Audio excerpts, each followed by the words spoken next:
Assalamualaikum warahmatullahi wabarakatuh. Bertemu lagi di mata pelajaran Bahasa Indonesia. Di video kali ini kita melanjutkan bab 6 teks argumentasi. Submaterinya yaitu menyajikan teks argumentasi dalam diskusi. Mari kita awali dengan membaca basmalah. Bismillahirrahmanirrahim. Sila simak dengan baik videonya. Selamat belajar.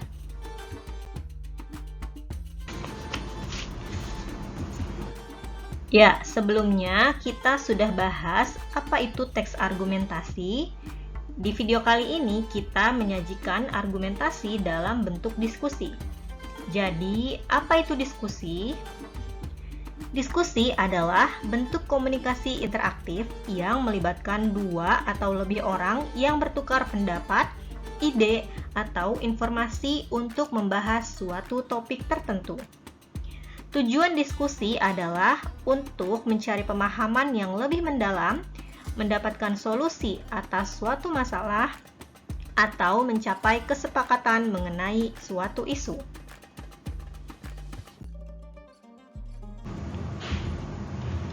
Lalu, menyajikan teks argumen dalam bentuk diskusi adalah kegiatan yang melibatkan dua atau lebih pihak untuk bertukar pendapat atau argumen terkait sebuah topik.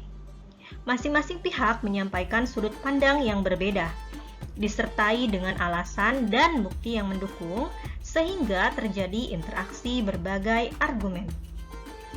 Dalam diskusi, melibatkan pihak pro, yaitu pihak yang mendukung terhadap isu, dan ada juga pihak kontra yang menentang terhadap isu.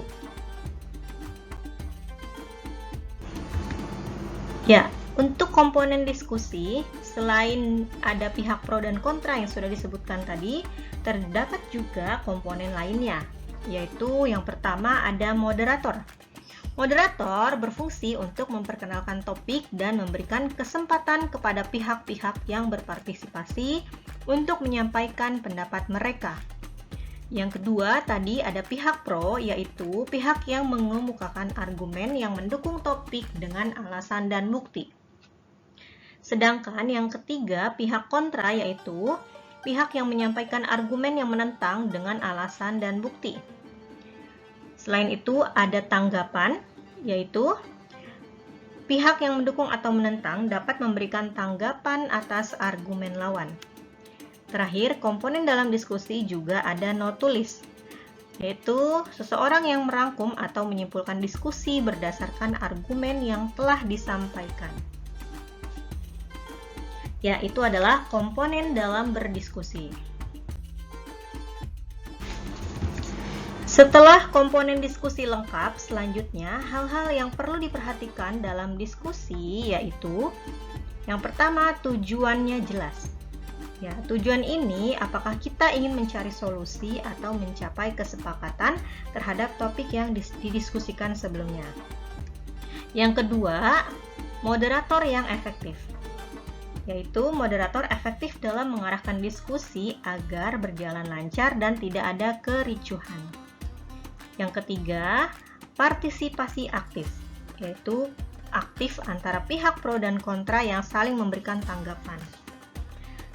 Ya, yang keempat, argumentasi yang logis berdasarkan fakta. Yang kelima, sikap saling menghargai. Ya, jadi antara pihak pro dan kontra saling menghargai pendapat lawannya.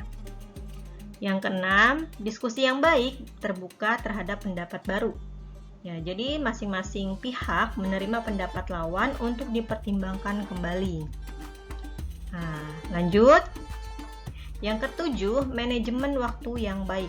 Nah, jadi di sini pihak pro dan kontra dapat mengatur waktu agar pendapat yang ingin disampaikan bisa sesuai dengan waktu yang diberikan. Dan yang terakhir, penggunaan bahasa yang jelas dan santun.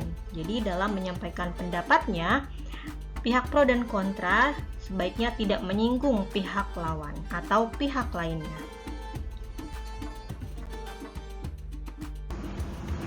Selanjutnya yaitu susunan dalam diskusi.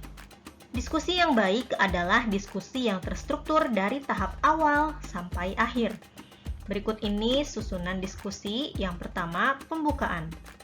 Pembukaan dalam diskusi dilakukan oleh moderator.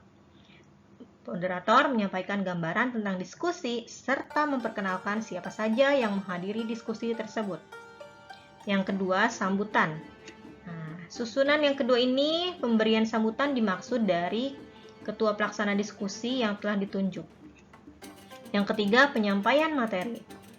Yaitu, perlu diperhatikan juga kalimat yang jelas dengan kata-kata yang mudah dipahami oleh seluruh peserta diskusi.